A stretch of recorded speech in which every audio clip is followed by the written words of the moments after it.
Come on, guys. Here's some outfit. We need some good vibrations here because I'm just trying to cheer you guys up, guys. Diamond Comics is done. Layoffs. Holy crap. It's a whole bloodbath. If you guys haven't heard the news, this is the headline here. To sum it up, the American comic book industry, the comic shops. Let's just talk about the comic shops. The comic shops go on such a long run of not being able to pay any of their bills. They extend, 90-day shipping windows, meaning, you have a balance and you can still get shipped your product. And, 90 days is a long time to not pay any bill.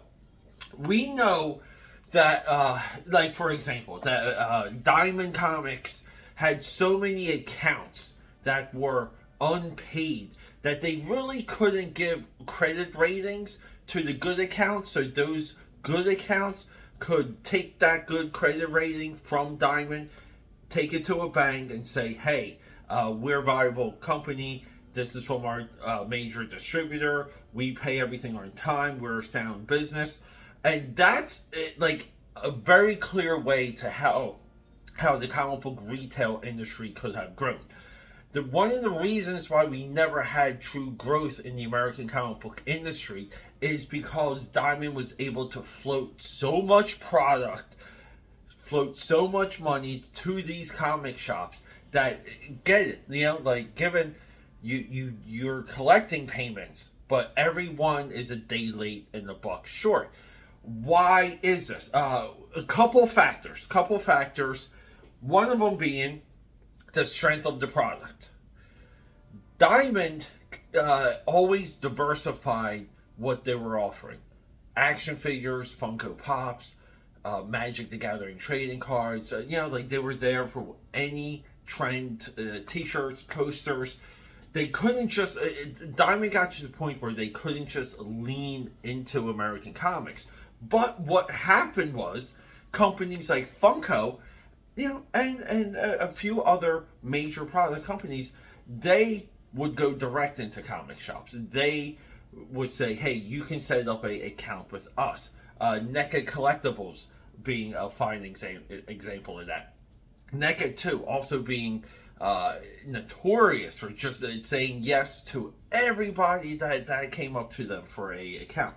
So this is how the American comic book shops evolved out of being like strict comic book stores.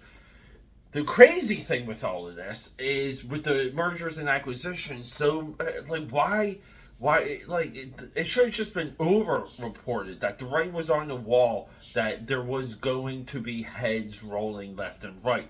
Usually in the mergers and acquisitions of this type, what are you purchasing as someone coming in to, you're looking at the debt, you're looking at the assets, and you can get the assets for a rock bottom price. So what are the assets of a Diamond distributor? The warehouse. And that's it. There's no technology that Diamond ever developed. There is no advanced catalog ordering system. I know, because guys, I did this for a while too, and I know people that still work within comic shops. It shouldn't take a full day, a full night to place your orders. It really shouldn't. Comic shops usually are a few individuals that run a tight ship, and they're usually always there. It's hard for a distributor to require that from the retailers, which are also like store managers and store owners. It's such a weird system. Diamond, they wanted to go down the route of Diamond Select Toys. Like, we'll develop our own toys, our own product. This is, again, like how we're diversified. This is how we add value to the company. Diamond could have developed technology, literally technology to gather data on what sold within comic book stores. You take in that data, you package it up, and you can do some amazing things with it. Diamond was in absolute prime territory to send out POSs, to send out any type of point of sale software that would sync with their merchandise and other merchandise, other SKUs, so on and so forth.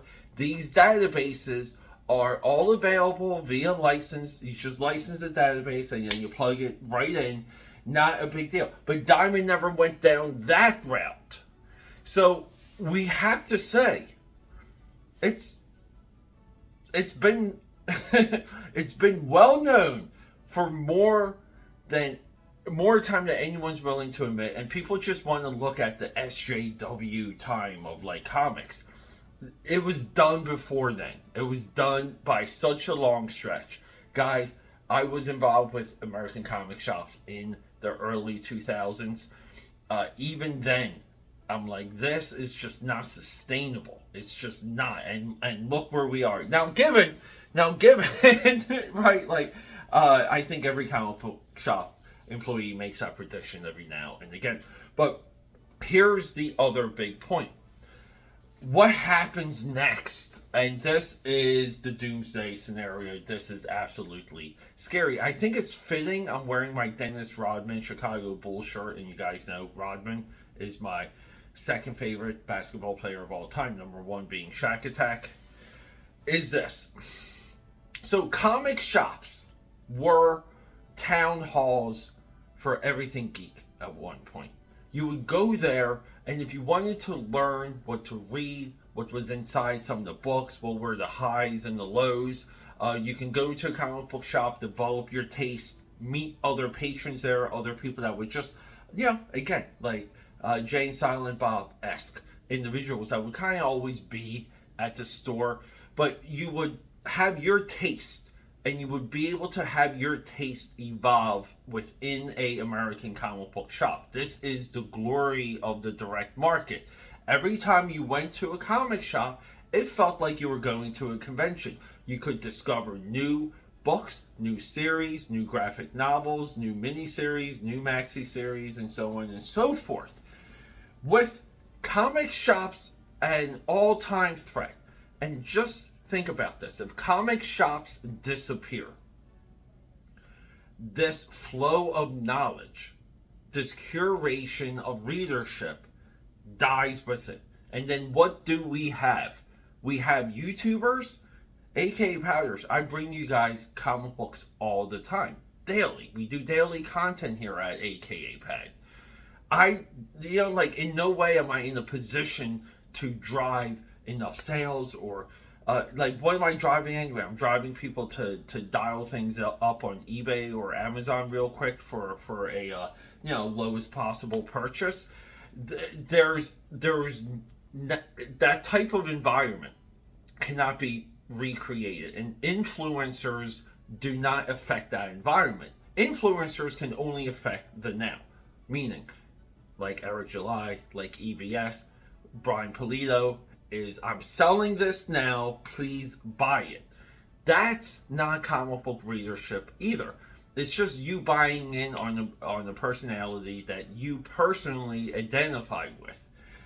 The very idea that you can go into a comic book shop and discover something new, something that would inspire you, something that would make you want to keep reading, something that would help you empty out your pocket, that's gone now.